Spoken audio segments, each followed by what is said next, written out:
Good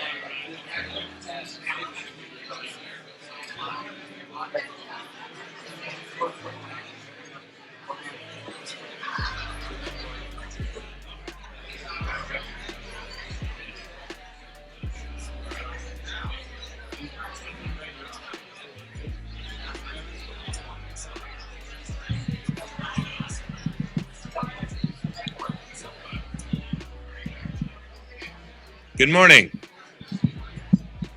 Good morning.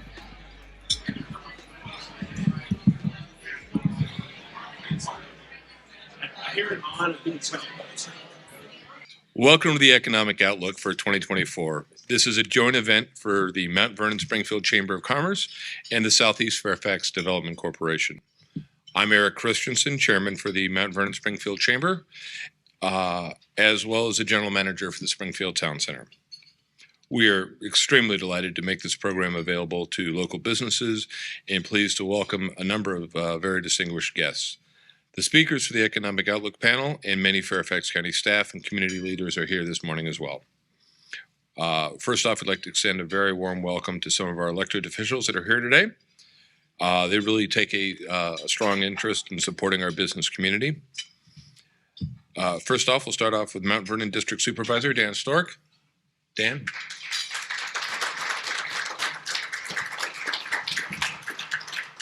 State Senator Scott Survell.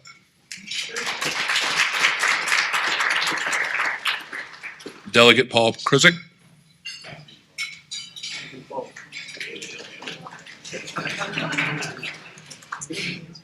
And Delegate Mark Sickles. Thank you all for being here. Now we'd like to really put a special thank you and recognition for the businesses that are sponsoring this event. Without them, this really could not take place. Excuse me. The Economic Outlook presenting sponsor is Lynn Strobel, land use attorney with Walsh, Colucci, Lubley, and Walsh. Lynn, stand up. Our business champions today are ECS Mid-Atlantic, Fairfax County Economic Development Authority, IMEG Consultants, Sam Media Productions, there's Sam. Business advocates today are Bean Kinney and Corman, Jennifer Molden Realtor at Caldwell Banker, Elm Street Communities, Jack Perkins, Fairfax County Department of Economic Initiatives, Seward Group, Sotheby's International, in the back. Thank you all. We also have a program sponsor, Hoodwinked in London, which is a fast-paced thriller written by a former chamber board member, Gavin Carter, who wrote under the name of James Oldham. If you walked in here, you probably saw some of the books out there. I can try to sneak a peek at that on my way out. We really want to extend a personal thank you to each of the businesses for your support for this very important event. Thank you. Now I'm going to invite Lynn Strobel up. She's a well-known and respected land use attorney in the area. She's going to say a few words, and thank you, Lynn, for helping to bring this event to the community. Stairs over there if you don't want to jump up like that.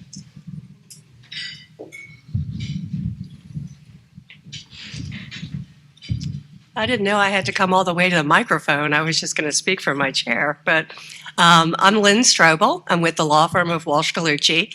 And if you're not familiar with our firm, we provide services to all sorts of real estate clients.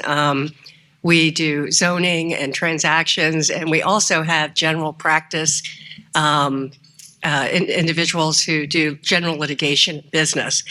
So we really appreciate the opportunity to be here this morning. We've done this for a number of years, and we keep coming back because it's such a great program. And I just want to thank the Mount Vernon Springfield Chamber for putting it on every year, and thank all of those who are involved. So I thank you, and I wish you good morning, and I'm really pleased that everybody can be here. So I thank you.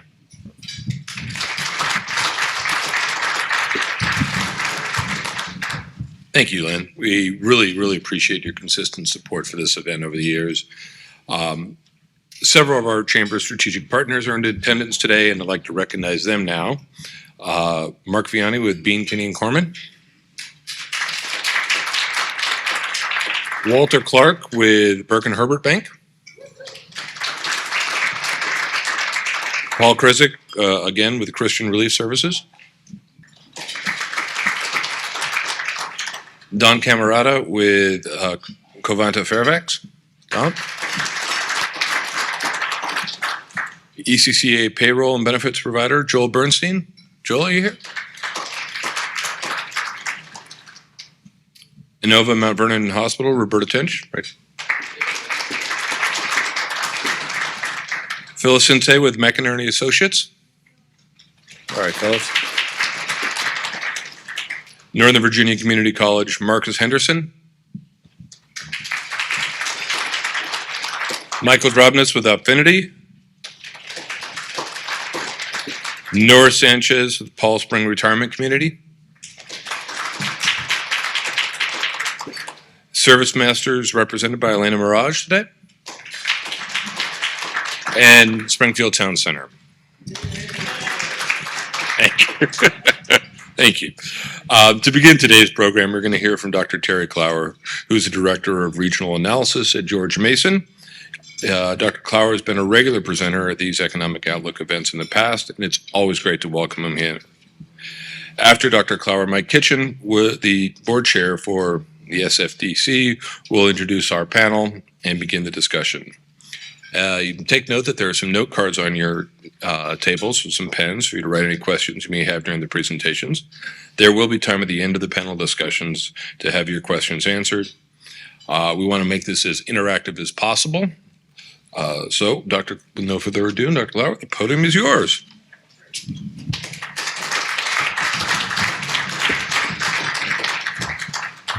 All right. Well, thank you very much. Appreciate it. Everybody showing up. Just to let you know, if you're having a little trouble seeing the slides, the data's not going to look any better close up, so don't worry about that. But also, these will be distributed, and there's actually going to be a larger set of slides that we don't have time to go through today if you want to see some more details about what we have. So lots of things going on. What I want to do here is just set the stage for our panelists who are going to talk about different segments of it. We're going to start talking a little bit about the national economy and kind of what's going on there with some news that's been out recently and even today.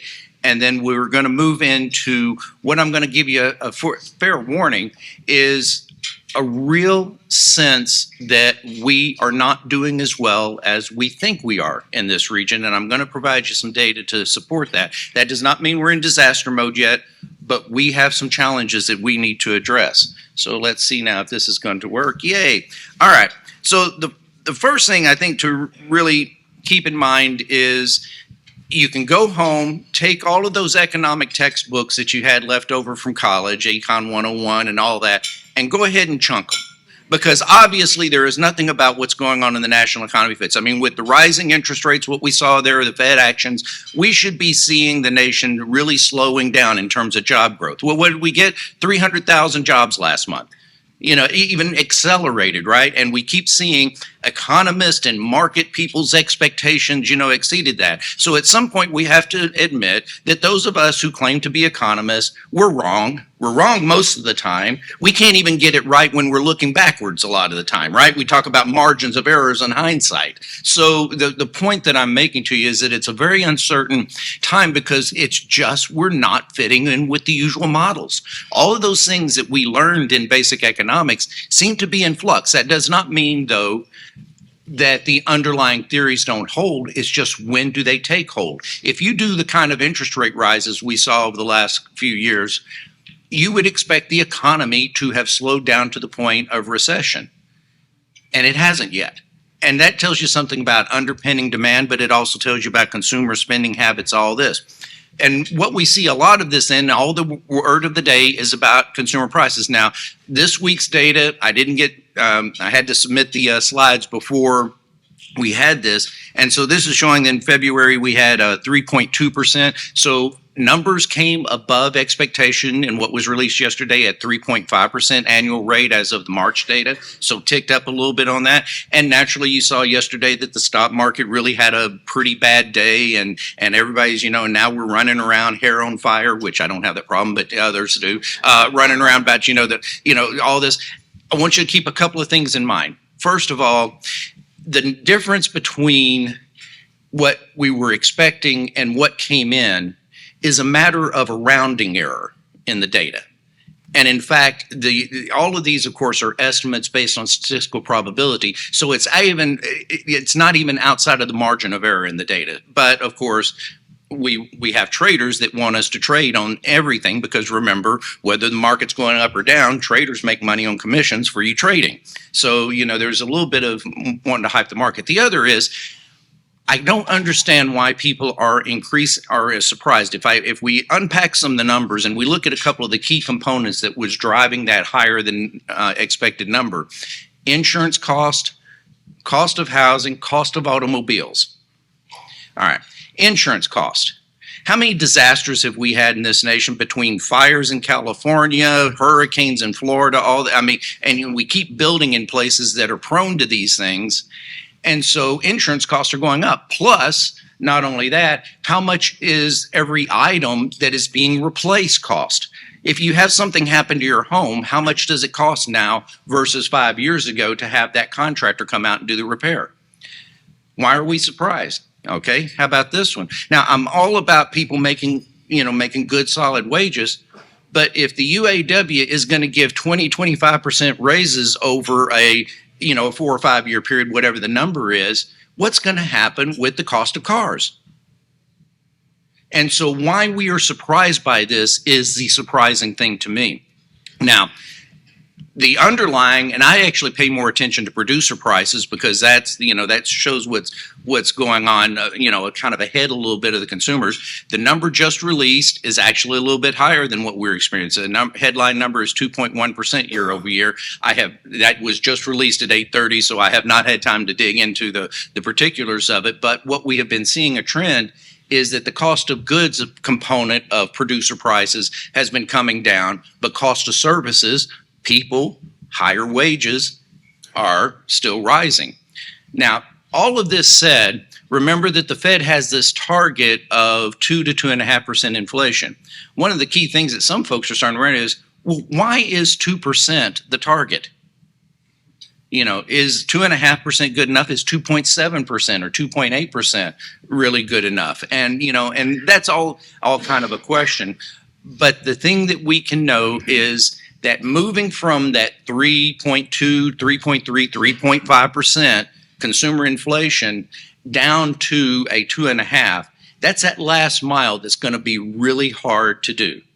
Therefore, I am one of the ones that are in the thing and have been for a while, higher for longer. This notion, remember, we go back a few months and we had, there's going to be even the chance of rate cuts.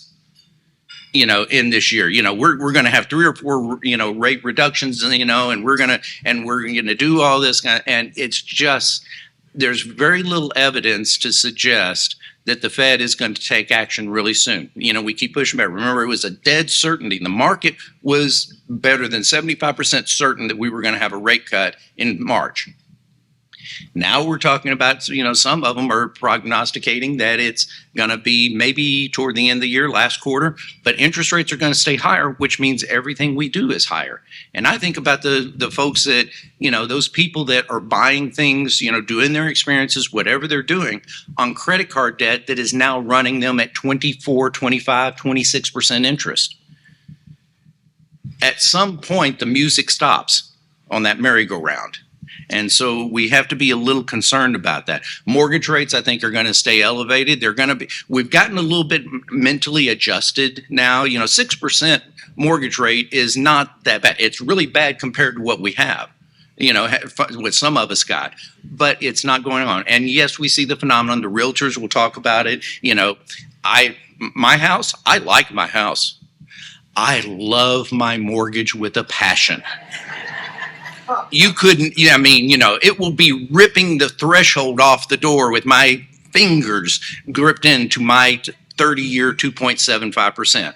Because I will tell you this, I financed more than I needed to on that house because if my retirement guy can't make me 2.75% net, I need another retirement guy. All right? That does not mean I want a bunch of cards before we get out of here. All right. So, let's look at what's going on. Let's move a little bit. So we've got that, nation's growing jobs, all this. And we have a slightly different story here. Now, we're still seeing recovery in this region. And I'll give you a sense, and I'm going to do just a talk through some differentiation. I'll invite you to see the slides that Holly will post later today. Holly, the last message with those slides was stuck in my draft folder. I just noticed a little bit ago. But in any case, we grew a little bit. Understand that when we're kind of chugging along, we grow at about 50,000 jobs a year. So you look at this and you say, okay, well, we've got about 33,000 year over year job growth. February is the last data we have at the regional level. That's slowing down a little bit, but what we're still seeing is recovery in things like leisure and hospitality, because the travel stuff is still recovering. Retail is recovering because we're going back to stores now more than just buying everything by Amazon, although it still looks like the number of deliveries I get for Amazon don't seem to have gone down any, but you do all this.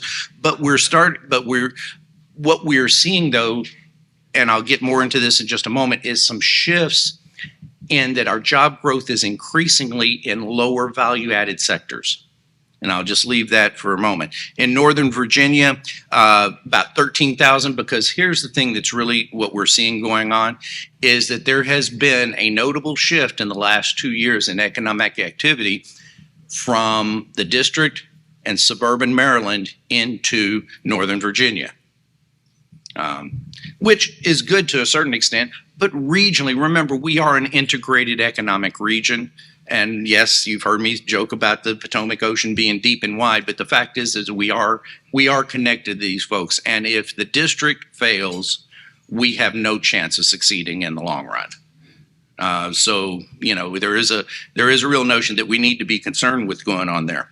But here's one of the key points that I want to make. Look at the slope of this line. So this is federal procurement spending. Don't worry about that last one because that's a running total for the current fiscal year. So that will keep, as years go on. But look at that slide. I mean, it just keeps going up, right?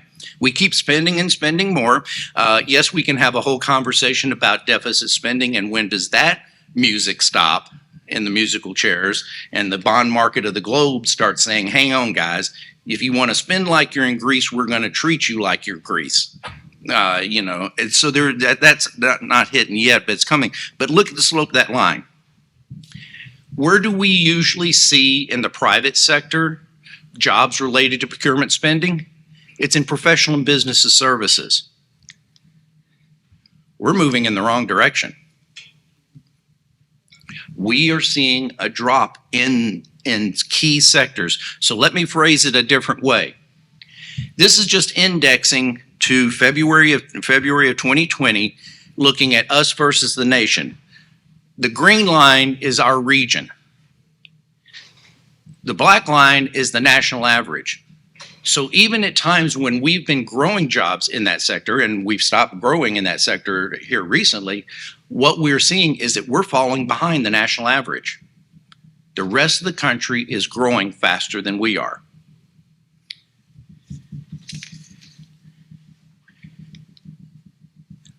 One of our key sectors that we like to talk about is cybersecurity. Now, cybersecurity is a lot of different occupations that are involved in that. Database administrators and all that. But there is one occupation code that is very specifically information security specialist kind of thing. So we looked at that, and again, it's growing in this region, but in this case, that green line is what we call a location quotient or a concentration ratio, and it just says, how does our distribution of that sector in our local economy compare to the national average? We were the dominant market for cybersecurity for quite a number of years. We're losing that edge. And one of the key things that I'm hearing now is that as more and more cybersecurity gets intertwined with artificial intelligence, we're seeing Northern California starting to outperform us in certain measures in that. And so we have growing competition at the things that we thought we were really, really good at. Okay, what else are we really good at? Federal government. So we certainly have seen some variations, and more recently the numbers are ticking up a little bit. And this one may be a little bit harder to see, but here recently we're trailing the nation in the growth of federal government jobs. Part of this is because, and I may have mentioned this last year, we anecdotally get information by talking to the hiring managers at some of the federal agencies who say they can't find people with the skill sets they need that are willing to move here for a federal wage given the cost of living, cost of housing. And of course, naturally, the OMB recently, I think it was a couple of months ago, maybe 3 months ago, came out with a new ruling because they were asked by the agencies to increase the pay rate on the Federal Register for certain of these technology jobs. Said, oh, there's no need for that. The cost of living here, and I've talked about it before, I'm not going to spend much time on it now. We've had accelerating domestic outmigration. We actually, in our last measurement period, had a little population growth, but it was net international migration. Our domestic migration, people leaving here to pursue largely cheaper housing cost or cheaper cost of living. I talked to a woman at an event downtown a couple of months ago. It was a Business Journal event. 2 kids, $54,000 a year she's paying for childcare. So if you think about that, on an after-tax basis, she's got to be making over $90,000 a year just to be earning minimum wage on a net basis. Not sustainable, folks. It's really not. And that has meant that our labor market has been constrained. So I arbitrarily picked some numbers, and I looked at 2013 to October 23, so a 10-year period, and that's just basically giving you a 1.46% says a 46% rise in labor force. We're at 8% over a 10-year period. Let me give you a little stat. If this region from 2013 to 2023 had grown at the same rate as the nation, we would today have 275,000 more jobs in this region than we do now. That's 2/3 of the federal government employment in this region. Now, wouldn't we like to have another federal government, except we don't necessarily need the spending of another federal government, right? We'd like to have a federal government and private sector here. So let me put it to you this. So there's a publication called Area Development. This is the trade magazine for economic development, and particularly from the corporate side. And it's flavored a little bit toward more industry. So you see in some of their rankings and stuff that manufacturing, but it's more. And of course, manufacturing has always been our lowest sector. I would argue that there are opportunities there. But these are numbers that economic development people use, that site location consultants use when they're talking to private businesses. If you look at the area metro rankings for the U.S., there are 384 metropolitan areas in the nation. We are ranked number 314. Among the biggest metro areas, we are basically beating Minneapolis. We're below Detroit. Let me put this in very clear economic terms. We are having our butts kicked when it comes to growth and development. That does not mean we don't have some good things going on. And we want to be very cautious to say that we can do something about what we're doing. And that's what, by the way, I'm just setting up the problem. The panelists that are coming up with this, they're going to give you all the solutions, by the way, right? So please start taking notes. But the thing is, we have to be more competitive. And part of that is we have to recognize, first of all, that we need to address housing costs. How do you address housing costs? You don't address housing costs by making it more costly or getting in the way of development. You address housing costs by building supply. You think about, we've had domestic outmigration, yet house prices we spent 25 years not building enough housing in this region. And so we still have that pent up demand. Think about this. If we look a couple of years ago, when the interest rates really started spiking up, mortgage rates, we had a couple of months there where the price of housing, the median price of housing sold here, actually kind of leveled out because your net effect cost, of course, rose dramatically. My colleague and friend Lisa Sturdivant, who's now at Bright MLS, did that little analysis. I think it was from August 21 to 22, it was buying a home in Arlington, between the price increase and the mortgage rate increase, your monthly mortgage payment rose 44%. All right. But that just leveled out for a couple of months. Since then, it tells you how much just overt pent up demand for housing there is. So we've got to address that. I'm going to close out just with a few things and outlooks and issues to do it. So what I am very much concerned about is a path dependency. You get down to where economies move in patterns. And we are on a pattern to where we are increasingly getting worse. Now, we are not going to become Detroit that loses half of its population over a 30-year period or anything like that. Don't get me wrong about that. We have the underpinning of federal government, but I imagine some of the outcomes of the election and how that could change, of what that means in our region, for where you base federal employees. But I would also tell you that we are on a pathway to what I would call perpetual economic mediocrity, to where we're okay, but we're not realizing our real potential. Nova is by far the best performer in our subregions. I mean, I could say, and if Mark Elrich was here, I'd be looking at him directly when I say this, and I have actually said it directly to him. We thank you for your policies that seem to make Northern Virginia look really, really good, right? We can thank the district for being a safer place to do business. The number one concern now is not the COVID stuff about people returning to the office. It's safety. What was the number from last June?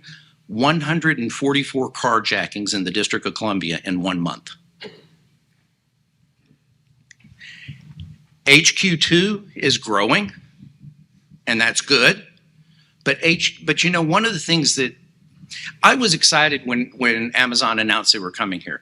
I wasn't as excited about their 25 to 35,000 jobs over a decade or two, whatever the number comes up being, as I was about that it being a clear demonstration to tech-oriented firms, that we were a place for commercial enterprise that wasn't necessarily tied to federal government. I was excited about that. We have little evidence that has played out yet. It could still, but so far it hasn't. The notion of hybrid, there are developers or some of our big businesses here saying all we got to do is just force people back to the office. The regions that are growing the biggest in our area are the outer markets where housing is less expensive and people are moving to, and that boosts their economy. So I'm talking about Stafford, much their chagrin, Fauquier, and Frederick, Maryland, et cetera. Those are our big growth areas. The last data we had for the year 21 to 22, Arlington actually had negative economic growth for the year. They were in recession for the year by any definition of the measure. Our best performing sector, data centers. In 2022, this region actually met national averages on total gross product growth, 1.9%. If I take the data center construction that happened in Loudoun County alone out of that number back of the envelope, we were down to about 0.9% growth. It is our best performing sector. It is also the sector that we seem hell-bent through local policies wanting to put a stop to. And what I would argue to you, though, is that what are some of the promises of technology that we could utilize our advantage of proximity to federal government? Things around artificial intelligence, quantum computing, but guess what both of those require a hell of a lot of? Data storage. And even though that stuff moves at the speed of light, in the site location decisions for data centers, proximity matters because latency in terms of nanoseconds is measured. if we don't continue to find ways, adapt our systems, look for the power adjustments. I'm not saying there's not challenges to it, but if we don't find ways to adapt that, I promise you, Ohio wants them, North Carolina wants them, Arizona wants them, Texas wants them. Ohio's growing fast in that market. So we need meaningful policy actions. We need innovation. We need to have regulatory frameworks that allow us to change our built environment to what is needed for the mid-21st century, not what was built in the mid-20th century. That's a new way of doing things, a new way of managing land use. That does not mean that it's just, free for all. It's got to be carefully planned. It's got to address that. We need public-private partnerships to address some of this, and particularly how we're going to deal with the still looming problem we have with commercial office space that's not needed anymore. We need public-private policy solutions to help with child care costs, and for that matter, elder care cost. Having said all of that negative, we have the capability, we have the intelligence, we have resources, we can do something about it. So it's up to us to do something about it and to be forward-looking. And for those of you that are in elective office, it's going to require a degree of bravery that you may have never had to experience before, because I can promise you we have a whole lot of folks out there that the only thing they want to make sure of is that things stay the same. And my message to you is it's just not as good as they think it is. Thank you very much.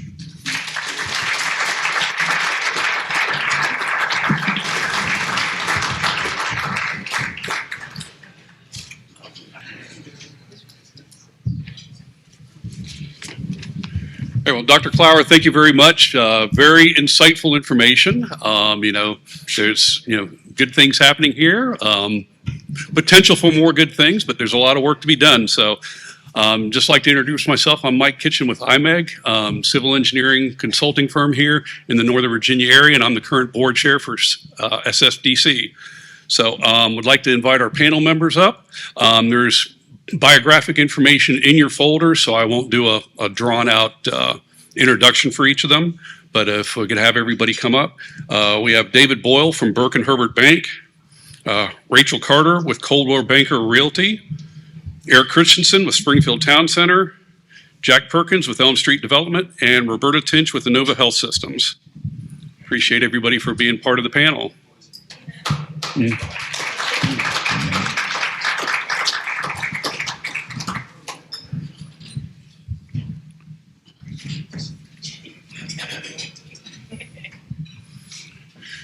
Well, I have to say that whenever we first set this panel up, our thoughts were to kind of start with a look back at 2023 and then kind of dive into 2024 to see what's, what we see coming. And we had a great conversation with Dr. Clower last week and found out about all the great things that are happening right now. And so we thought we'd just dive right into 2024 and talk about what we see coming and what we can do to, help keep things moving forward positively here in the region. So, David, would want to go ahead and start with you. With you being in the banking industry, kind of taking a look at what interest rates, inflation, what you all are seeing in terms of how that's impacting lending and your business today. Yeah, Terry spoke of it. Higher for longer is here. If you look at historical interest rates, we're not far off the historical average. We had this 10 or 11-year cycle of very low interest rates, which we all got accustomed to. Terry, my mortgage rate's slightly below yours, but I timed the market just a little better. But right now, I think we all have to be prepared for higher for longer. And when the Fed does begin to cut rates, we're not going back to where we were 5 years ago. So the Fed is not going to be able to cut rates from the 5.5 or 5 3/4 where they are today back down to zero. That's where we were for the longest time, effectively on the short end of the curve, zero interest rates. So I want to set everybody's expectations. We're not going to go back there. We will trend down at some point. The Fed's trying to manage to this soft landing, which has never happened. Interestingly, yesterday, a very intelligent individual, Larry Summers, actually put a probability of about 25%, a 25% probability that the Fed may have to raise rates again. So think about that. Inflation is continuing. It's sticky. We continue to deficit spend, which creates more stickiness in this inflation problem. And if you think about the Fed's target is to get down to 2%, well, that's a long path. And that last piece from 3 or 2.75 down to 2 is going to be very painful, and it's going to take time. So let me set expectations there about interest rates. The banking sector, we've had a lot of challenges in 23, and they're going to continue. If you look at just in our region, and I looked at this about 6 months ago, so my numbers might be a little bit off. There were something to the tune of 10 or 11 billion dollars of commercial real estate loans that were going to reprice from an interest rate in the 4.5% range to today's rates are in the 7, pushing 8%. That's just in the CMBS market. That's not what's on bank balance sheets. And the CMBS market is roughly 30% of the loan originations. The rest are the banks and life companies. And so if you extrapolate that, our region alone, and again, I'm using the whole DMV as the region, there's probably 15 to 17 billion dollars worth of commercial real estate mortgages that are going to reprice. In our industry, we call that a debt wall. There is a debt wall coming. And if you watch Business Journal and other places, there are a lot of companies that have looked at the cost to refinance this project, this building, whatever the case may be. And office is clearly the worst. And they're simply saying, the banks or the lenders are saying you need to put capital in, you need to right size the loan for today's rates and occupancy and so forth. And the sponsors are saying, we can go take the capital we would put in this project and go invest it somewhere else. Here are the keys back to the building. And so that's creating a huge problem. And the banks are better. The banks have underwritten these better. So let me tell you, I think the banking industry is very sound right now. Lots of capital, plenty of liquidity. The stress is going to be in other parts of the market. So that's our big concern. That's what we're focused on now. Burke and Herbert Bank, those of you that don't know, we probably lean toward the ultra conservative in terms of our underwriting and credit posture and so forth. So we're in a very good position, but there are some banks that I won't name that have been in the paper recently about having some challenges. So we're not going to get through this unscathed, I guess. Okay, great. Well, thank you, David. Yeah, well, Rachel, there was a lot of discussion in regards to housing and the out-migration in the region, and as a result of the costs of just living in this area. So, what are you seeing in terms of your clientele and what's happening out there today? Yeah. So, from the residential side, it's not much happier. I wish I had the solutions that Terry, alluded to. But I will say what we're trying to tell people is go ahead and get in the market now because we're persisting in this low inventory market. So when I talk about low inventory, we look at months of supply. So that's the number of homes sold in any particular month based on the demand. So 4 to 6 months supply is usually a balanced market. Our 5-year average in Northern Virginia is around a month. Okay, we've been in a very low seller's market, low inventory market for probably 10 years now, but definitely more than 5. That's our 5-year average. So that's our biggest challenge is finding that inventory.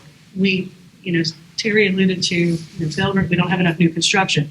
When the crash of 06, 07 happened, that big crash, housing crash, a lot of new home builders were left holding the bag with land that they bought or infill that they bought at the highest point in the market. It took 5.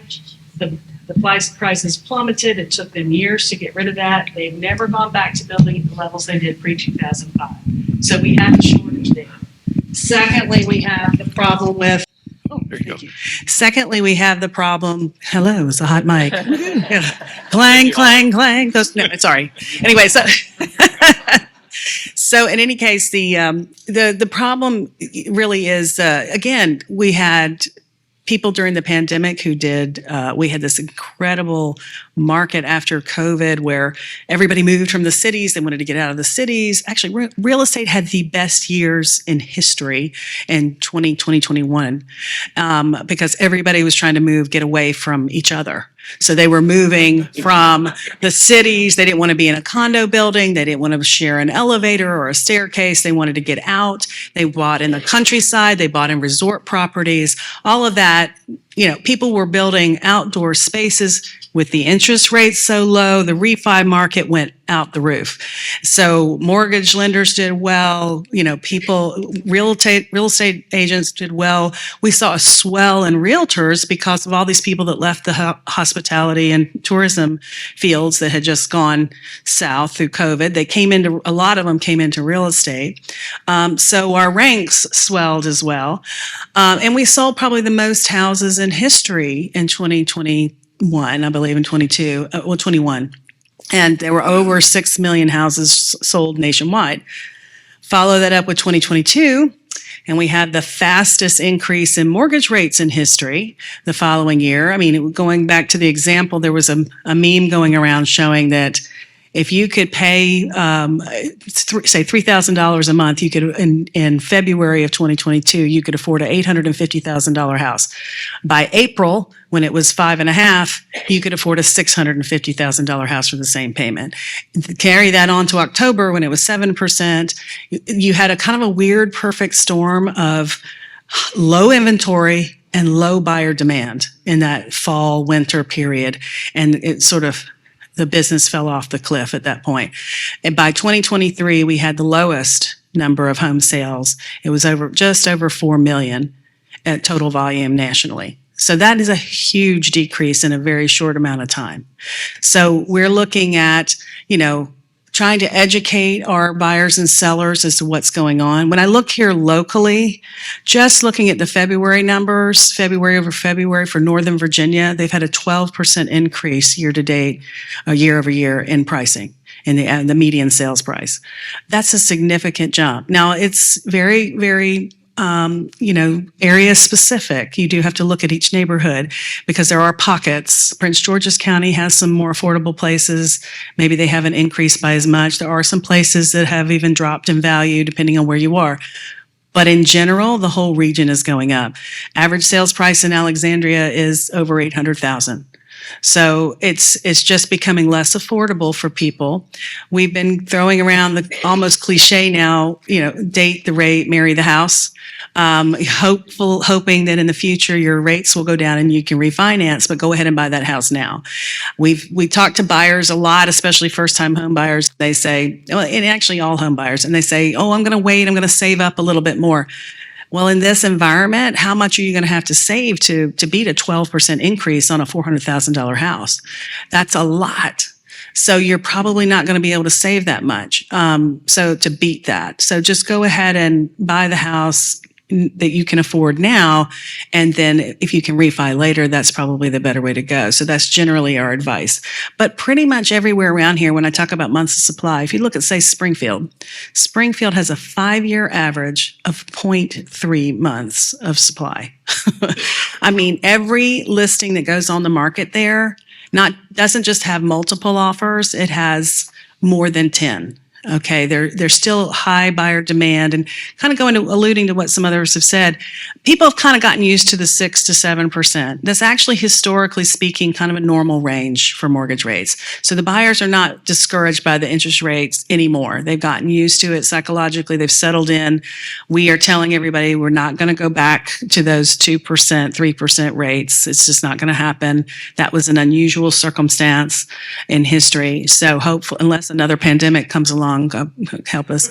So, but in any case, it really is a situation where they are settling into the 6 to 7%. What one real estate expert I saw said was, we like the fives. We like 5 million in national sales. We like 5% interest rates. That would be an amazing market. If even people who refied to a 3%, if it was 5%, interest rates, they might move. Right now, no one's moving. I'm in the same boat you all are with the low interest rates that we refied to, and I was going to move from my house 5 years ago, but I haven't. So that's a real big depressant on the inventory as well. We just don't have the resale market, and I think I only see that changing if interest rates do come down or mortgage rates come down. But ultimately, that's another big hindrance on our inventory. We don't have enough new construction. We don't have enough resales. So, it keeps the inventory low. We have seen a little bit of an uptick in at least the start of it. Actually just reported in Bright that we had we've had the third month in a row of increase in listings, but we are talking incremental, tiny amount of increase. And some of that's seasonal because it's the spring season. So now is the time that people are putting their houses on the market. We do have to look at that. But overall, I don't have a happy picture, but I do think that it is still a vibrant market. There's still a lot of people wanting to buy. We're hoping that more people want to sell. I know right now people who are selling because they have to, not because they want to. So that's one thing I would like to see, open up a little bit more, and any kind of incentive that people could be providing through government policy or otherwise. I'm not a big fan of the government getting involved in the market, I will say, because every time they do, it just messes things up. But things like permitting, making permitting easier, to make a new home construction easier, anything that improves the supply chain, things like that. Inflation is just going to continue to be a problem for all of this, though. As you all know, if you've priced out a home remodel or a bathroom remodel or anything lately, it's 30% higher than it was a few years ago. I mean, everything is just more expensive. So it's a challenge, and we'll just continue to face it. And, I will say you really need a good realtor to help you navigate this market. And I'm not saying that to be self-serving. I'm saying this is a challenging market. Buyers, it takes them at least 3, if not more, bids on properties before they get a property. For sellers, you're looking at multiple offers. That's a complicated process to manage. You need someone who can guide you through that. Great, thank you. Actually, if you could hand it down to Jack, pretty well. Yeah. I'm sure Jack, being in the industry with you, we know the various constraints and things that we've got related to new home construction. So if you could add something to that, provide a little bit of insight. Sure, be happy to. So with all of this demand for housing and no inventory, you would think it would be a real boon for the home builders and the real estate development industry. And in the short term, it has been. Builders are, seeing record sales, but they're tearing through the inventory of available lots faster than we in the land development business can replace those lots. So it really is kind of a short-term fix. The land development business is still as complicated as ever. It's costly. It is sometimes unpredictable, and that really constrains supply. Here in our part of Fairfax County, we're in a very mature, built-out part of the county. So we're really talking about redevelopment opportunities to add housing in our area. And by definition, redevelopment is always harder, costlier, more time consuming than greenfield development. So all of that together really is a challenge to being able to increase the housing supply in a timely fashion. Fortunately for us, our leaders in Fairfax County understand that problem, and back in 2020, they came together and created a tool called the Economic Incentive Program which is a very powerful tool to help us in the real estate development industry overcome all those myriad of challenges that we face. So I'll touch on that program in a minute. Mike, if you'll indulge me for a second, I'd like to kind of give an example. We have a real estate development project about 6 miles south of here, located on Richmond Highway. That is really a good kind of case study of the challenges that our industry faces, and an example of how this economic incentive program helped us overcome those challenges. So about 6 miles south of here at the intersection of Buckman Road and Richmond Highway, it's just near the Walmart in Hybla Valley. There's about a 15-acre tract of land. And it's occupied by small single-family detached homes that were built in the 1950s that are, in various states of occupancy and repair. And people have been looking at that site for over 20 years, thinking about the redevelopment potential of that site. And back in 2005, a group had assembled. They hadn't purchased it. They'd gotten, these 15 to 20 different homeowners under contract, willing to sell their property if they could get a certain plan approved. A rezoning went through. It was a mixed-use office, multifamily retail, some townhouse or multifamily housing, and some townhomes. They were all ready to go. They were going through the design process, and then what happened? The Great Recession hit and put the brakes on that project. And that project never recovered. It took 15 years for things to move along, and that's when we at Elm Street Development got directly involved in the project. We picked it up. We sat down with the Franconia District supervisor. Supervisor Lusk here today? He's not. Okay. With his team, and tried to figure out what the county needed in that location. And at that time, a lot of rental apartment projects had been built at the north end of the Richmond Highway corridor, but there really hadn't been a lot going on down towards Fort Belvoir in that area. And so looking at that site, we said, we need some moderately priced housing, some new housing stock. So we came up with a plan for a 280 unit apartment project. Holly, there it is.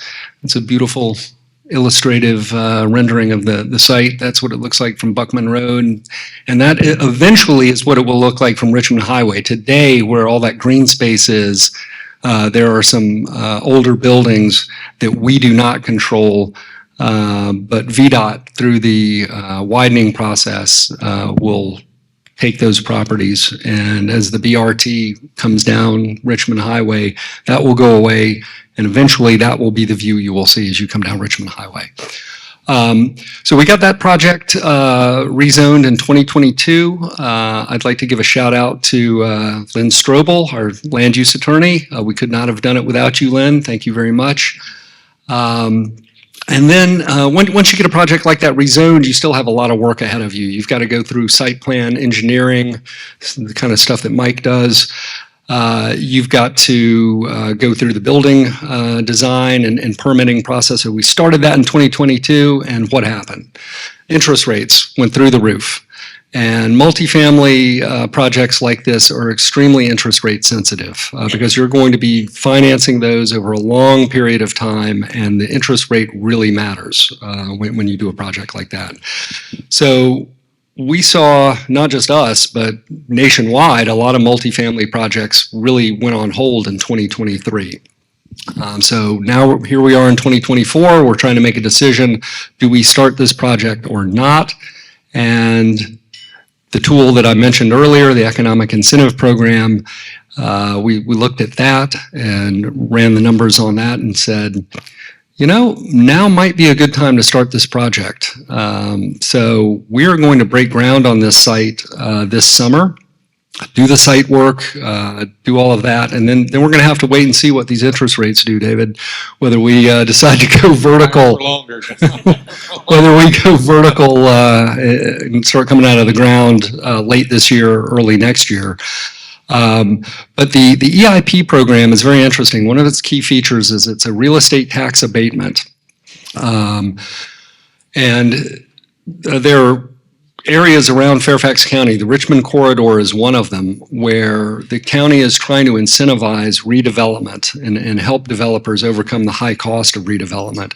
And the key feature with the real estate tax abatement is today, the 5.5 acre site that we have, the real estate assessment is about $3 million. When we build that building and it's fully leased and occupied, the assessment is going to be somewhere around $125 million. So that delta of $122 million, we are not going to have to pay real estate tax on until 2034. So for us, if we start construction on that building and deliver it in the 2026 timeframe, we'll realize about an 8-year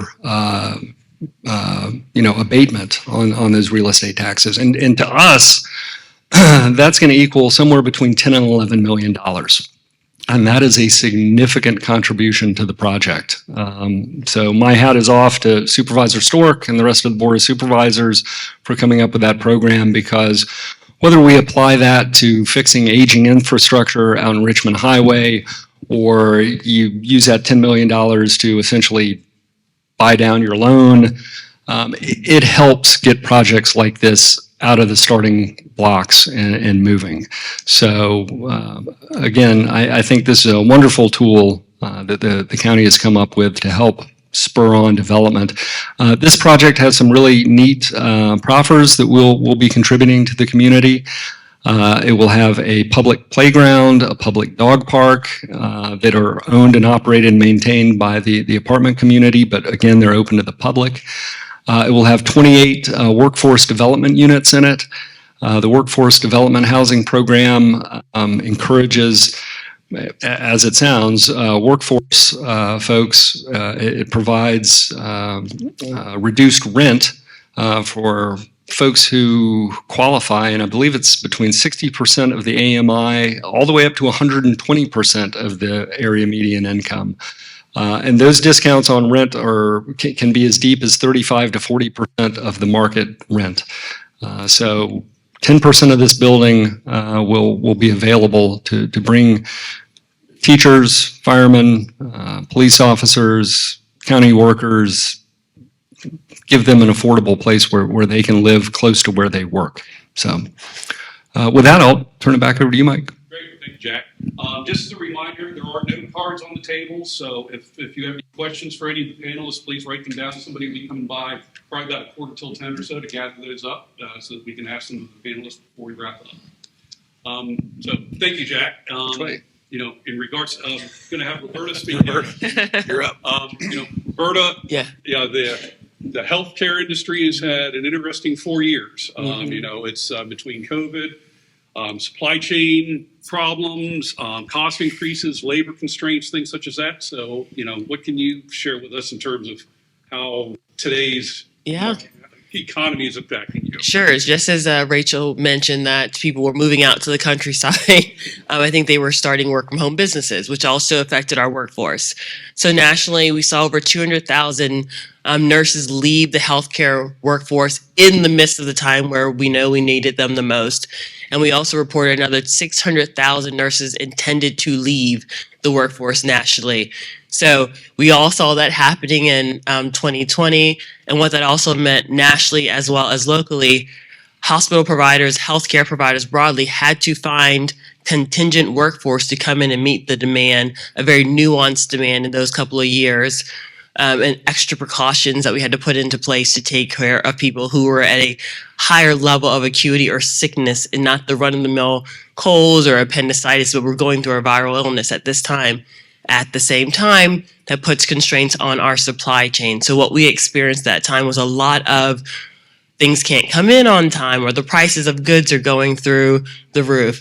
So our supply chain and our teams were trying to buy things in advance and making sure we were well positioned, being innovative, being understanding of what are the critical core issues that we needed inside of the hospital. And I'm grateful to say that Inova was able to weather that storm extremely, extremely well. where our team members felt safe coming to work, because some of the things you might have seen across the media, we did not experience in our hospitals, and we were able to take care of our communities. We were able to step out in advance and do things and get vaccines and those things available for our communities to kind of work with the health and the public good at that time. But that did not stem some of the issues that continue to push us.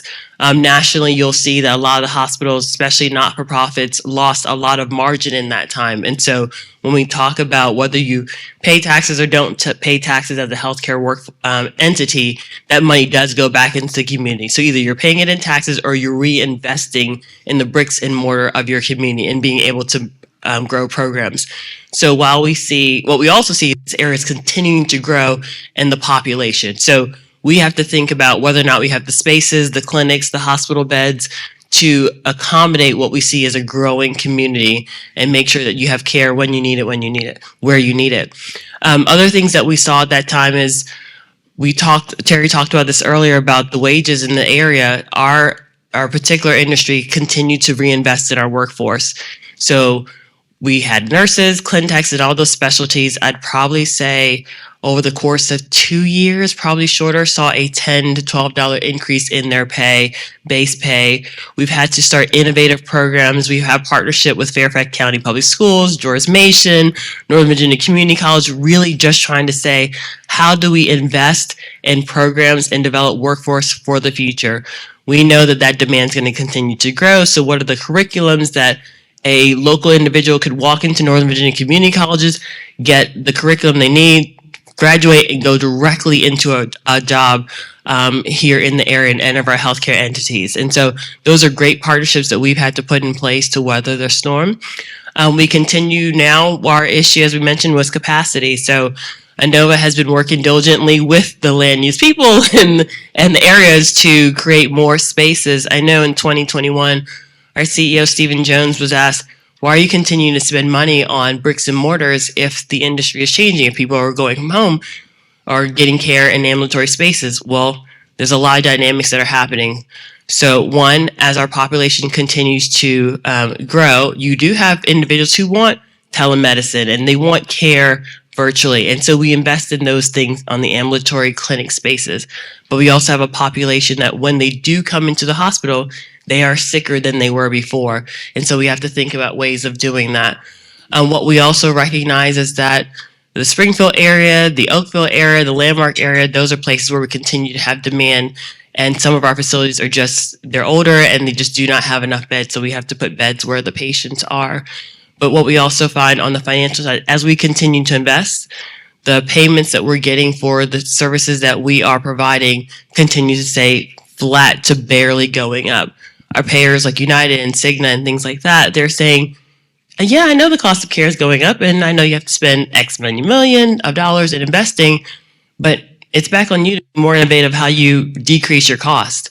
And so healthcare providers have to maintain costs as well as maintain the excellent quality of care. So we're looking at being innovative, we're looking at AI, we're looking at virtual nursing, we're looking at all the ways to bring technology to the bedside to supplement and help support the nurses at the bedside so we don't have to double the number of people, but also take away the non-people reliant roles, but also continue to provide great care. So a lot of different elements that we think about in our industry. Great. Thank you, Roberta. Eric, I'd like you to provide a little bit of insight in regards to the retail community and specifically Springfield Town Center. You all have had a very interesting 4 years as well. I think bricks and mortar retail was declared dead 4 years ago, and I think we've all seen that it's much different than what everybody thought it would turn out to be. So if you could provide some insight on that and specifically what you're doing there at the Town Center.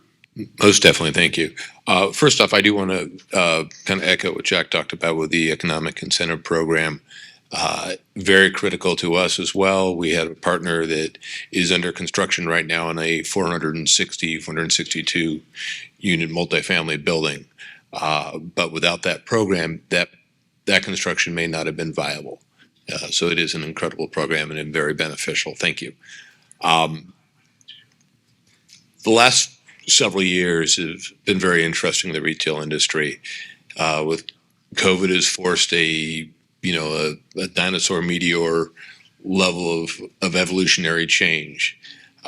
We saw a lot of national tenants declare bankruptcy, but at the same time, we saw a lot of entrepreneurial folks come out. When I came into this industry 20 some years ago, the only people that were doing vending machines were Frito-Lay, Pepsi, Coke, those types of people.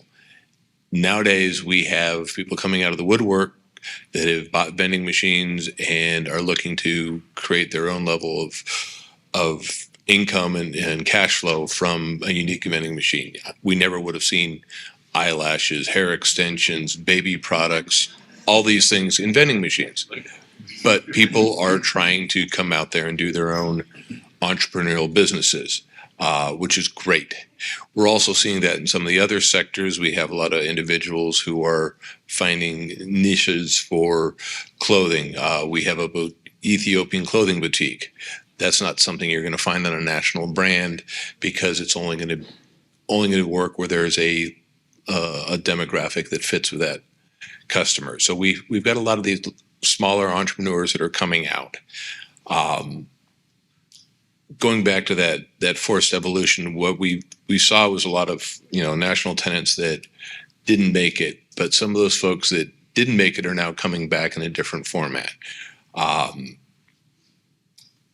There's some really positive things going on in the industry, but there are also some negative things.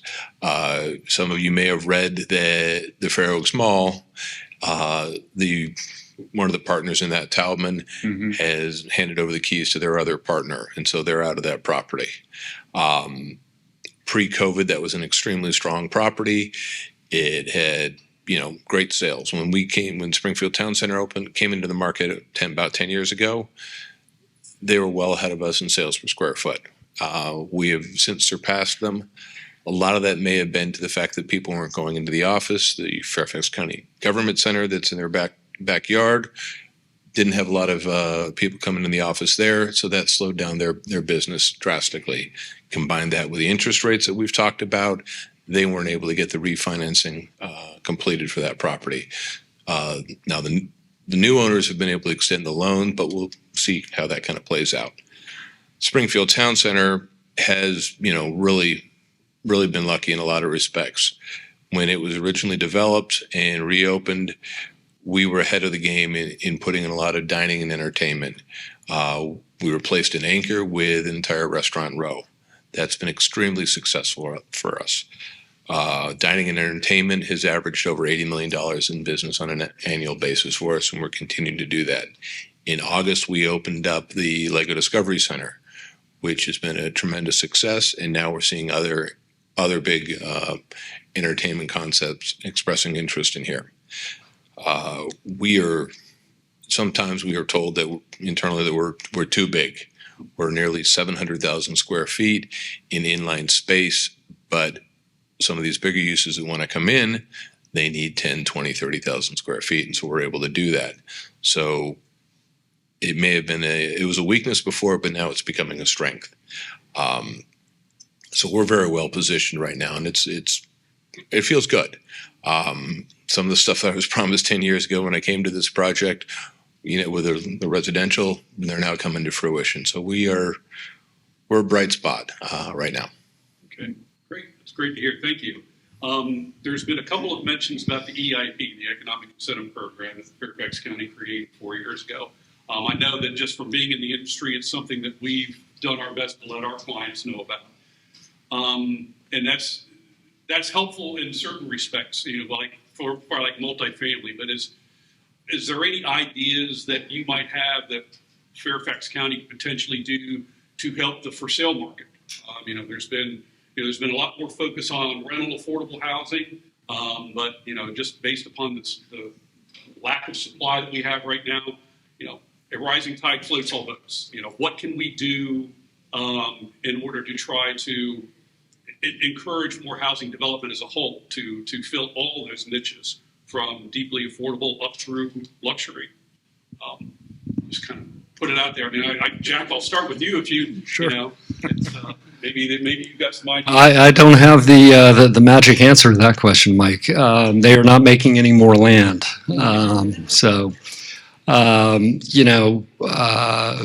Rachel touched on regulatory, keeping regulation in check.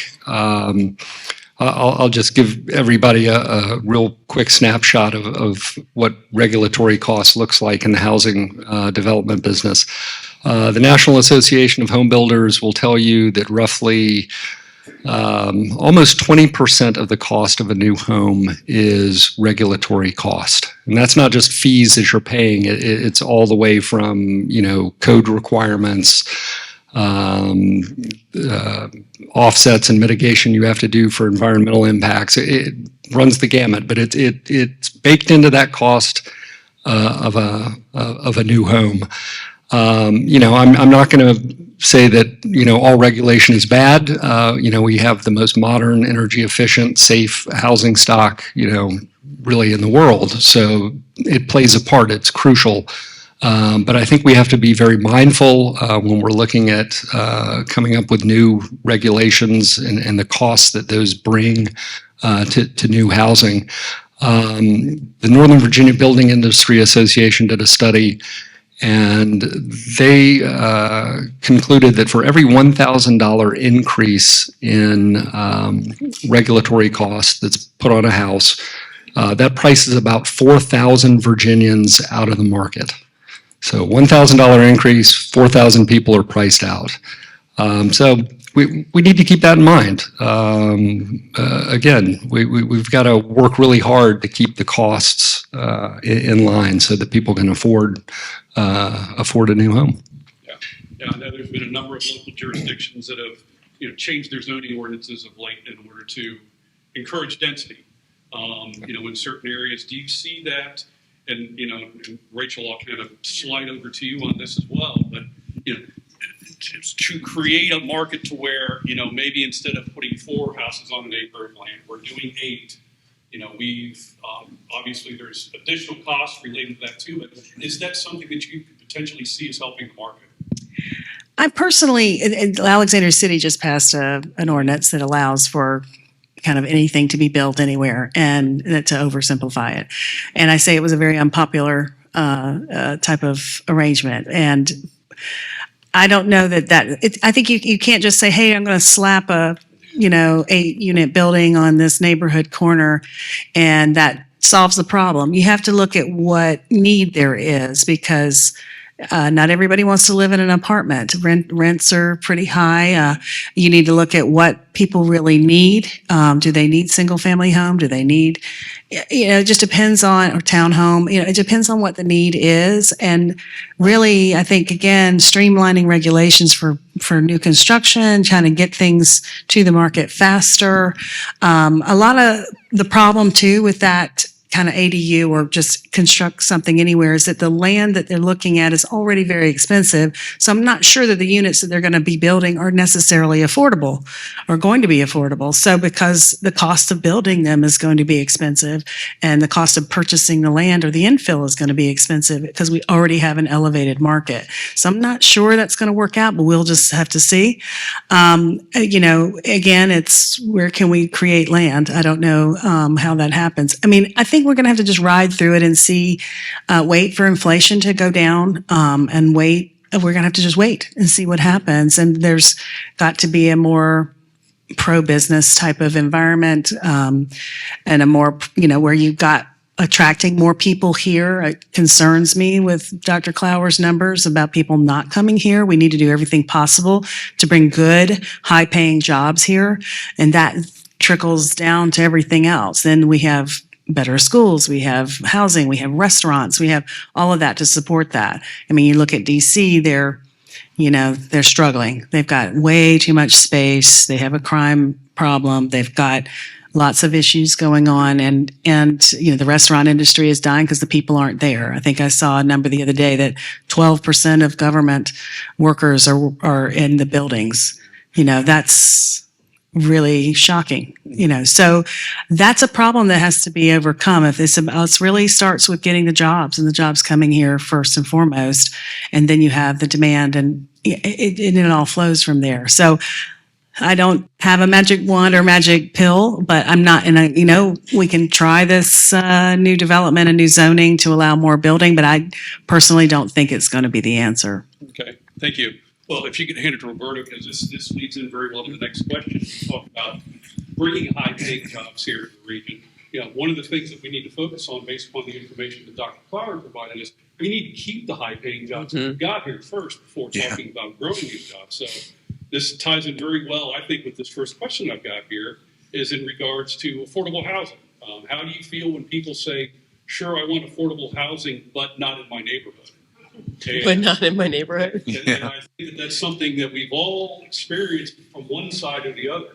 And I think a lot of it is, part of the story is having an understanding of what affordable housing is. There's a mental picture that people have in regards to what affordable housing is, but we need to understand who's living in these houses. It's the medical workers, it's firefighters, it's police officers, those sorts of things. So, Roberta, can you expand on that at all?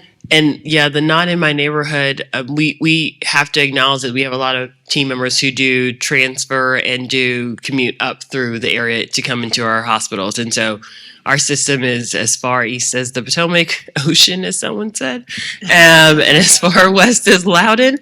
And so we are pulling team members from all over. I think what we've acknowledged in our perspective of I need to be able to afford my housing is a couple of things. One, yes, the base salary is super important, right? We all have to have a living and affordable wage. And so we do invest in making sure that's foundational, but then we also have to understand what else our team members need. And so there's the bigger compensation package around healthcare that's affordable, that's easy, that you're not spending the money you do make somewhere else, and that we can partner with individuals. If there's opportunity to do partnerships with apartments complexes, then we'll be able to do that, or discounts in other spaces. The other thing that we think about is how do we make it, tenable for people to want to stay and work in this area. I think we do often get, hey, such and such wants to pay me X amount of money and those sort of things to move to other places. And some of that is you just can't get in a bidding war. I mean, at some point you're going to outprice the spaces, but also it's asking ourselves, why would someone want to work for you? Why do they want to live and work in this area, and making it a place where they don't want to leave? One of the things we've also thought about, and we did ask our team members, like, what if we did a shuttle from Prince William County? We asked ourselves that because I want to be able to I want to work here, but I can't afford it. So, but when we asked our team members, they don't want to commute either. Right. And then we also have to create those other wraparound services and support to say, how do we do good money management? Like, we all had $100,000, we all might use it differently. And so if you can teach someone how to use it well, or how to think about how to use that money in their housing or other opportunities, those wages will go a lot more far, and they'll go a lot further for where that space will go. So I think the affordable housing is always going to be a concern, and we'll always partner. We won't be in the housing business, but we will definitely support and input to those conversations of what our team members need to be able to live in this area. Great, thank you. And I think that's a big part of it, is really just helping get the message out there as to who lives in affordable housing, helping people understand that, and hopefully that changes the conversation. David, question for you. With interest rates going up and home prices going up, do you recommend that parents co-sign on home loans for their adult children starting out? I would not. As a father of four, and no, I would not. Look, I'm an old school dad, so they got to cut their teeth their own way, and you want to help them with their down payment, get them into a house that probably doesn't meet their expectations, because as parents we probably set some loftier expectations for our children. But I would not co-sign on a loan. I would not recommend. We'll do the loan. We'd be happy if you want them to live in a house that's nice as yours, but at 25 or 30 years old. But I would not recommend it. Great, thank you. Eric, question for you. Has the LEGO experience met your expectations in revenue and then also bringing people to Springfield Town Center? It has far exceeded our expectations. It has really taken off. They actually were opening up an hour early before the mall was opening up because there was such a huge demand to do private events there, private birthday parties. We talked about consumer spending with Dr. Clowers, but people are legitimately spending $1,500 for a kid's birthday party at 10 a.m. or 9 a.m. Great, I'm glad they're able to do that. They may be co-signing on those same loans, so. But I got you a discount. No, so it's been great, and we've seen a benefit to the rest of the mall as well. Anecdotally, we can see the little Lego bags walking around the mall. We see them in the food court. We see them in the restaurants. They're not shopping everywhere, but they are shopping throughout the rest of the mall. So that's been great. It's also being a proven concept now, the proven entertainment destination. It's encouraging other similar uses to come in. Okay, great to hear. Thank you. Dr. Clower, bring you back into the conversation here. So, I had a question for him too. We all do. All right, shoot, go for it. Go. I want to know about the webinars you had. How many of these folks are underemployed? Well, so nationally, the gap between the U6 rate, which is the working part time. Well, it depends on what you mean by underemployed. You mean people who are working part time that'd rather have a full time job, or are you talking about people that are working in jobs that are below their qualifications? The latter. The latter, I think that's not a big problem in this area because remember, I showed you clearly that the pace of hiring is down a lot here, and yet we still have over 100,000 jobs that remain unfilled in this area. So if you're now, what you have is a difference of do I think I qualify for something versus am I really qualified for it? That we still have that gap, and that gap is growing with the emergence of the use of say AI technologies within businesses that have nothing to do with AI, right? So we have some skill gaps that are growing, and we still have some real challenges with that, particularly with workforce skills, workplace skills. Dressing, showing up on time, knowing how to, respond on Slack or anything like that, getting those skills up at the same time we're trying to boost technological skills. Our problem and and I'll pick on you just a little bit. Our issue here is workforce availability. Unless you're manufacturing, and even in manufacturing now, companies go where the labor is. People don't migrate to jobs. In this country, people that are doing inter-city migration are migrating to lower housing cost is the number one. It's not moving city to city for jobs. Companies locate where the workers want to be. Okay. Well, that ties in. I'll let you keep the mic for a minute. Okay. Question from the audience. Considering our discussion here regarding housing costs and things such as that, do you have 5 things that you could recommend to the Board of Supervisors that they could do to help improve the situation? And there's only one of them here, so it's so no pressure. But he's listening. No pressure at all. So let me just go ahead. Yes. First of all, so let me frame from my personal experience. As you guys can tell from listening to me, I come from Texas. Until I got here, I'd never heard of a thing called a proffer. Not that you don't have, impact fees, to pay for infrastructure, all that. But one of the things that we talk about, and one of the things that I think we have to understand, not saying we shouldn't do it, but I'd like to see a lot more transparency in our communications with folks that we say, hey, when you're building this and you want to have below market rate pricing in there, you limit this, for below market, whether it is affordable at less than 60% MAI or what we call workforce housing at that 80 to 120, whatever it is. What is the cost of that?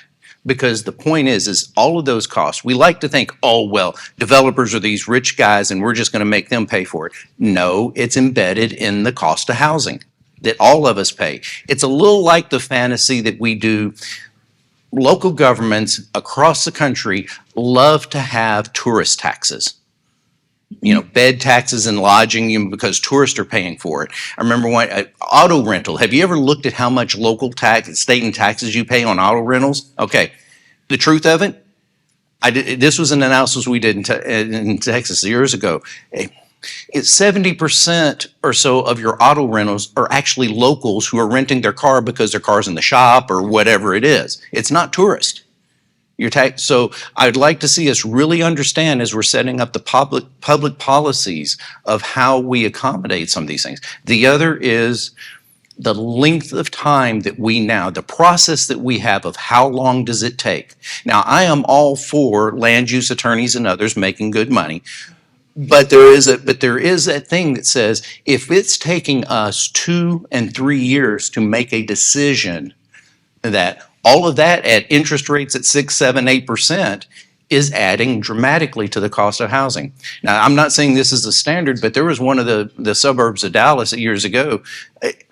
The city manager had a standard. Developer gets an answer. They may not like the answer, but they get the answer in 60 days, or I want to know, staff, why they don't have that answer. So there is this notion that, yes, it's good to listen and have citizen buy-in. But if the citizens are buying, do we let NIMBYism run to the point where we're not doing anything? There is some of that. The other is, we have new technologies, 3D printed homes. I don't know if that's the way to do it, but you know how many people it takes to build a 3D printed home? 3. Supervisor, somebody feeding the machine, and somebody directing where the flow of the material. I guess it's concrete or something like that. There was a demonstration done by Virginia Tech down in Richmond on this. Now, is that the solution? I'm not sure. But it's one of what are our modern building technologies that can construct housing that may on average in aggregate become a lower way of building. And the density is not the answer to affordability, by the way, because once you go from stick to pedestal, you've got a huge differential, right? So I would say let's examine the way we do it and the speed at which we do things in the development process from a regulatory standpoint, and understand how that is impacting our competitive position against Atlanta, Charlotte, Charleston, Dallas, Phoenix, go on and on and on. But I'll give you this, just toss this one out. Talk about even quality of life comes to matter. If you looked at LinkedIn data, so it's not all the population, it's people member of LinkedIn. Number 1 destination of out migrants from this region. Number 1. Somebody want to take a guess? Texas? Florida? Charlotte? Sure. Number 1, Los Angeles. Los Angeles has about the same cost of, on average, about the same cost of housing, same cost of living as we have here. It varies just a little bit. Now, once you get below Los Angeles, it's all of those that you were talking about, right? One of the other things that I would think that I'm going to hypothesize drives that. Okay, if you're in LA and you're paying high prices, well, at least there's a beach nearby. Okay, we can't fix that. Now, you can't see through the air to get there, but you get it.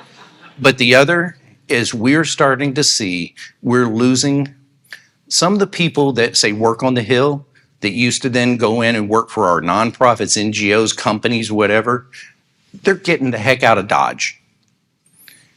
It is not pleasant working for the federal government anymore because we've gone through the vitriol just being, look, if folks in an elected office want to yell and scream and call each other names or whatever, that's kind of, that's the way it is. But now it's gotten to where it's okay to do that to the staff and of a lot of others. So I would say that one is that what we do and the way it connects back is even think about the timbre of the meetings that we have now when we were looking at these hard choices like how many data centers do we build? Do we substitute single family home for multifamily homes? And so we have to figure out a way as leaders to ratchet down the rhetoric, data focus, and then fully communicate the cost of our policies and the ways that we want to do things, both now and in the future. Okay, that's your 5 things. Right. Good. Thank you, Dr. Clower. Ollie, I know that we're a little bit over, and I've got a couple of questions that we didn't get to answer. I don't know if we want to just maybe see if there's a way to provide responses to those outside. Okay. Well, not seeing anybody running for the exits yet, so I don't know if I want to ask this one to you. I'm going to ask. We'll do a couple of others here first. There was save that one for last.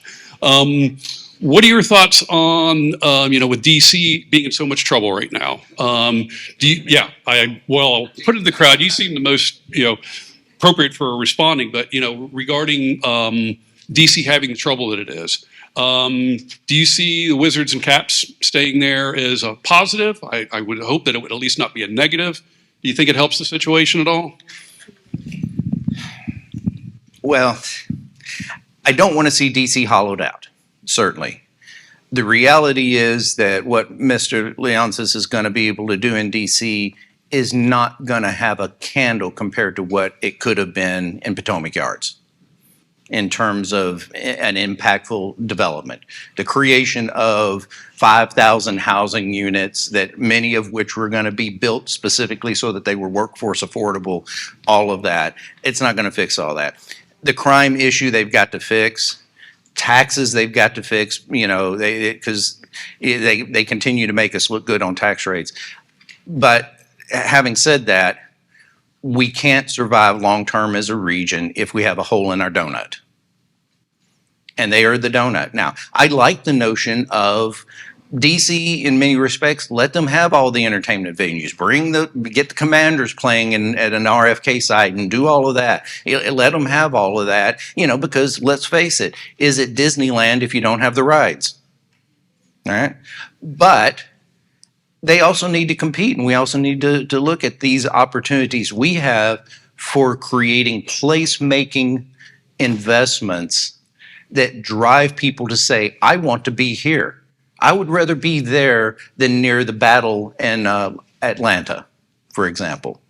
So I want to see the district, but I want to see the district get their act together on crime stuff.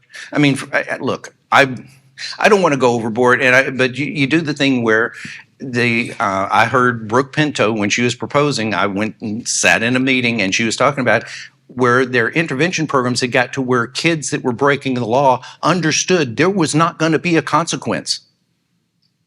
There was not going to be anything. Well, what does that encourage? More bad behavior. So there is this thing about, yes, do the systems, but I'll tell you this much. My pay rate at the university needs to go up dramatically if I'm going to be able to figure out all the problems that the district has. Let me focus more on let's get what we can do with Northern Virginia, because we have a good solid base to begin with. All right, great. Well, then I'll wrap up with this real easy one. We're going to come way out, instead of zooming in on localities or on local stuff. Can you comment on the effect of Medicare, Medicaid, and Social Security running out of money on our local and national economy? At 63 years old, it's a disaster in the making.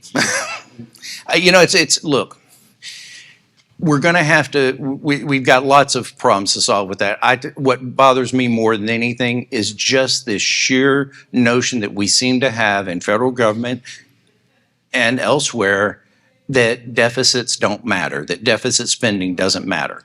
That you just keep going in, and they call it new monetary. What's the phrase, David? Or there's some phrase. Yeah. Because it's a failure waiting to happen. Yeah, we need to address that. Social Security, they've increased the retirement age a little bit. I think for my cohort, it's 67 and a half, maybe something like that. At some point you realize that we work for longer. Many of us because we have to. But I think, in terms of, I keep looking at other places and I believe in the market. But if I believe in the market, how come we don't let pharmaceuticals, why aren't we doing more about negotiating for the price of medicines from the largest buyer of medicines? You know, these things where we've carved out niches of intervening in the market in ways that protect, you know, the market. And I believe in protecting innovation in these systems, but there's also that point of you want the market, then play in the market. So I think there are things that we can do to adjust some of those costs. But I will tell you this, the big one that's coming to us is elder care. As bad as childcare is, elder care is facing us. And you get this thing that what it does. So if we're in a, David, you're in a home that's probably bigger than your wife really needs now that, you know, you're empty nesters. I'm not just assuming it, right? But the point, and the point, yeah, until they all come home, right? But the point is that many of us now are at that point where we're not moving into a space as the kids get older into moving into smaller spaces because we're either assuming either the kids are going to come home or your parents are going to be moving in. Because I remember this was when, before my mom passed, who was up here, and I was looking out in Front Royal to get out of town a little bit. I was quoted assisted living at $27,000 per month. My first question is, what are they doing to the woman that's not immoral or illegal at $27,000 a month? Because I'm thinking, you know, healthcare services by the entire Swedish bikini team or something. But the point is, what family outside of the ultra wealthy can even begin to think about that? 3 years ago, I was driving on 495 and I get a call out of the blue from a company that builds assisted living places. And they were saying, we've built this stuff and we don't understand. We're not seeing the uptake. And I said, well, have you looked and see how much it costs to live here and whether or not the families have the spare income to pay $14,000, $15,000, $20,000, $27,000 a month? And most of us just don't have that kind of money sitting around in the bank, or we don't have that kind of free assets floating around. But the real thing is, so I think it's some reality, because what we have is a great political disconnect of the electorate of these are all relatively free goods. I'm continuing to allow the notion of that I'm happy for the next generation to pay for my care now. And we kind of got to get mentally out of that, I think. Good. Sorry. Thank you. Yes, I did not mean to be dedicated. All right. All right. Well, we've got one last question here, but it's in regards to providing some additional information regarding different forums where you can get information about small businesses and how to, how to protect business growth, that sort of thing. Holly, I'm happy, if you're fine, fielding that question, I'll volunteer Evan as well, and I'm happy to do that as well. So, but, we've run a little over, but thank you everybody for coming. I want to thank our panel and Dr. Clower for all the great information they've provided. It's, not all sunshine and rainbows out there right now, but hopefully it gives us some insight into the things that we can be doing in order to help keep things moving forward. So thank you for coming today.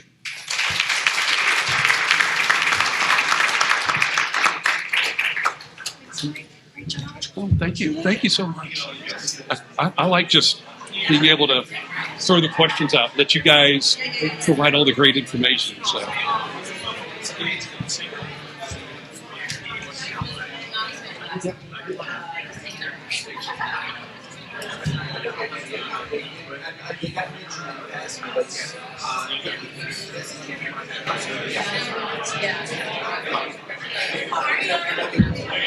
Oh. Good luck.